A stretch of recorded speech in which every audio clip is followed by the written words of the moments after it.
I'm going to continue reading from Molasses Moon, and I've already showed you the book cover in the first two videos. This will be the third video. And this time I'm going to use the stand and read in the Kindle Fire with its horizontal. I'll repeat a few of the sentences in the previous reading and then move onward. I'm not legally New Age anymore, especially after reading Atlas Shrugged. I'm not young, vibrant, sweet-natured, or positive either. I'm old and crotchety, make no bones about it. I don't have enough calcium to make more bones. I'm lucky to anchor the deterioration of the ones I have. I refuse osteoporosis, though. I won't let Dr. Duck check my blood pressure wrong, casually and permanently call it high, and prescribe me indefinitely on dangerous steroids, blood pressure pills under various misleading names, that would sap the precious calcium I've carefully collected over an abundance of years. I'll keep my backbone, thank you. I had a hell of a time getting it.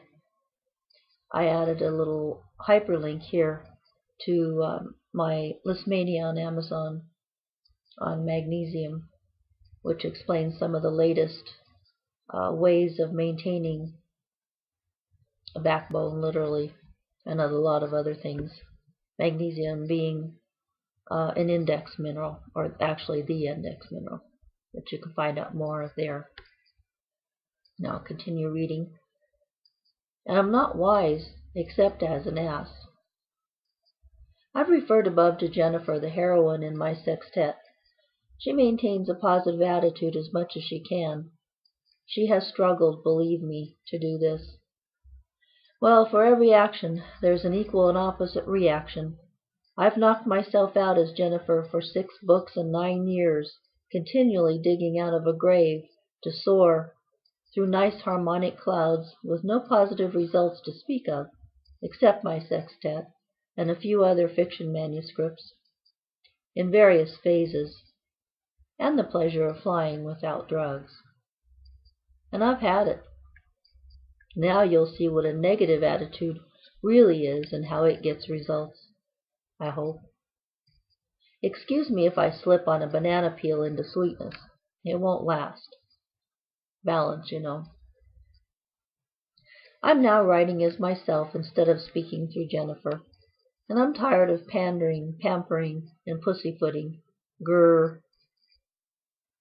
What I'm going to do here is tell the true story of a writer working nearly a decade to be published, who will probably continue for another 3 decades and still not make it. But what the heck? The writer, as you know, is me. I'm nuts. I make up fantasies with too good a hold on reality. The hold nearly strangles me at times, but it's a helpful attachment, an option that costs extra, lots extra, for the earthbound. And though I'm not a true comedian, I'm a comedy. The farce began February 2nd, 1985, at Denny's in Portland, Oregon.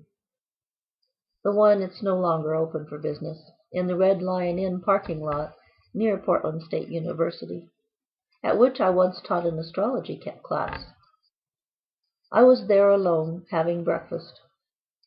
Sometimes I enjoy eating alone. That morning, however, I had phoned every friend I had, but they were all busy or not home.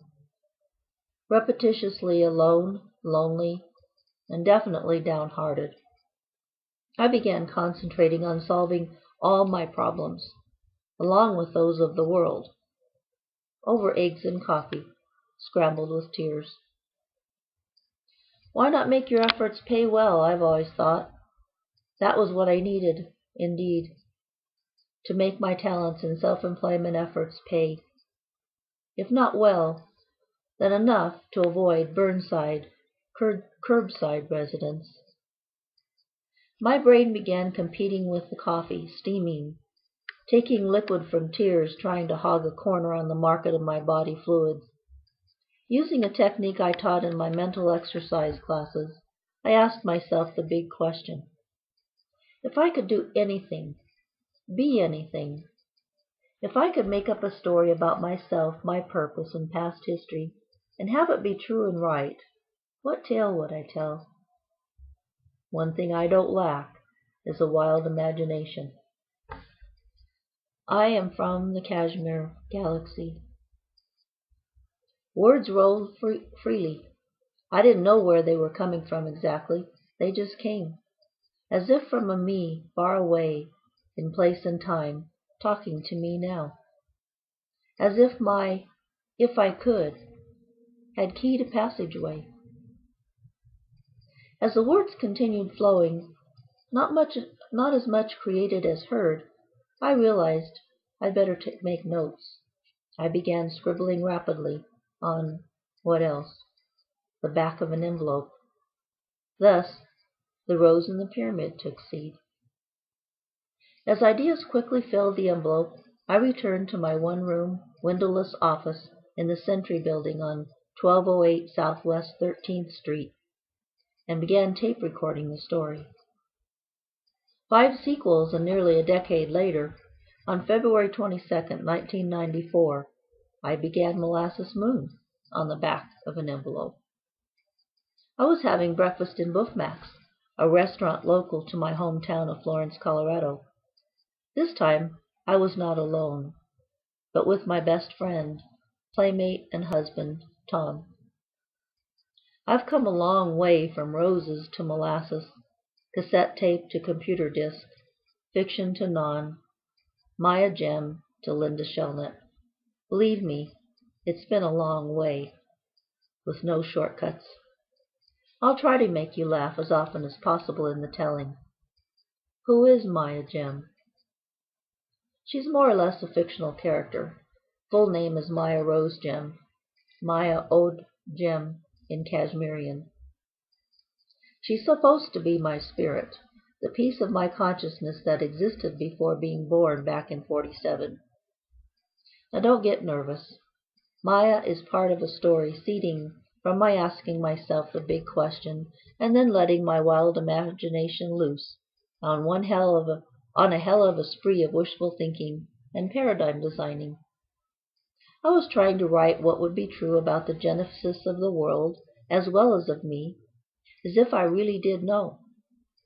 One of the most fascinatingly clarifying exercises used in Werner Erhardt's EST seminars was to open your mind by saying to yourself or to someone else, if you knew the answer to any particular question of the moment, what would it be? Maya is also Jennifer's spirit, Maya Jennifer O'Reilly. Jennifer Green before she married John in Full Moon Rising, sequel to Morning Comes and The Rose in the Pyramid. Maya married Benjamin Michael O'Shea in The Rose. John is Maya's real-life mate. Ben is the fantasy upon which reality built John. Okay, I'll back up and explain the relationship between The Rose and its Sun and Moon sequels. After writing The Rose, a fantasy I wish to be true, remember, being romance-starved at the time and toying with New Age mania like prior lives on other planets, I decided to write a sequel to dramatize what would really happen to Maya if she were born on Earth. After having lived so high in a wonderful fairy tale, with my routine life dragging behind, I needed another little lift boost up to a world where I could make my dreams come true, if not for real, then in stories. Sometimes I hoped that writing my own true story, yet drifting up to the clouds now and then, putting what I wanted into wishful words, would help them manifest. Thus that story, beginning as collecting history, then later changing to Morning Comes, was to parallel the plot of The Rose on the reality downside of wishful thinking. I was pretending, almost believing at times, lost in the ambience, that my Maya myth was fact. Beginning collecting history, Maya was instantly heavily grounded in time, gravity, and in a mental atmosphere not permitting dreams to come true easily. This grounding automatically demanded a change from the I, the first-person narrative, in The Rose, to she, third person omniscient, in collecting, and a change to a more earthly version of Maya Jennifer Green. Use of the middle name just fell into place. I don't remember why I made this alteration, except to shift the style and emphasis from clear and simple fairy tale to realistic, drawn out, down to earth struggle. The real manifestation of the Maya myth in published book form would be slow. I knew it would be slow. It was slower than I thought, and continues even more slowly as I wonder when I'll be living backwards. Since the word live, reversed, is evil, I'd really rather not. I'll draw the line on the molasses syndrome when I'm forced to shift into reverse. Maya found Ben in the beginning of the Rose story, then worked with him to transform Earth's reality by the end of the book. It took Jennifer 2 books to find and join John. It's taking her a whole series to find and contract the right publisher. Remember this, the first copyright date was when this was actually written in my real life biography time placement. At the end of the 4th sequel, Quarter Moon Dews, Jennifer is beginning to believe it really isn't possible for her to get her work published pre or post mortem. Realize too, as an aside here, that this story reflects a lot of writers that a lot of people didn't know about, would never know about if it weren't for Kindle and KDP, Kindle Digital Processing or Digital Publishing. You can look that up. Publication, remember, is symbolic of and parallel to the Earth transformation in the Rose plot. I know, you're not laughing. I'm not either. And I promised. But hopefully you're intrigued. I had to bring you somewhat up to date so I could continue documenting my efforts, minus the fantasy and wishful thinking, since, as you know, I've now cleanly switched from fiction to non. There are several reasons for the switch. For one, it's easier to get an agent or editor to read nonfiction. No one wants fiction from new writers these days, unless she's recommended by someone. I'm not saying I blame the industry for preferring sure things. Without profit, not only days but pays are numbered in the red. And maybe I, more than most, want the international media conglomerates owning major publishing houses to be forever financially healthy. It's my job, as I've chosen it, to convince one of them that my work will contribute to that health. This is what I've tried to do for going on 10 years, and failed totally. I'm still trying. Which brings me to my current efforts. In early days, I spent with high hopes and SASEs, self-addressed, stamped envelopes, complete manuscripts to these mega companies, finally discovering that such mailings go into the slush pile and are rarely given a fair reading, the attitude being justifiably, they tell me none of these are any good, but I'm required to sniff at them before stuffing them into their SASEs.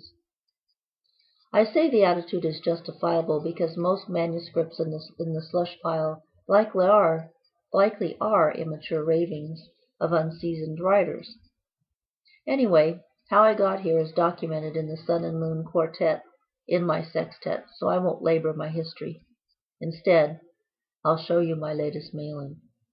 Now I think I'll pause there and say again to remember that this history occurred at the original copyright date here in the 90s. And the story has continued and will continue in sequels. Sliding Down Moonbeams has been written and just requires some adaptation and editing in order to be published on Kindle. And there's another one,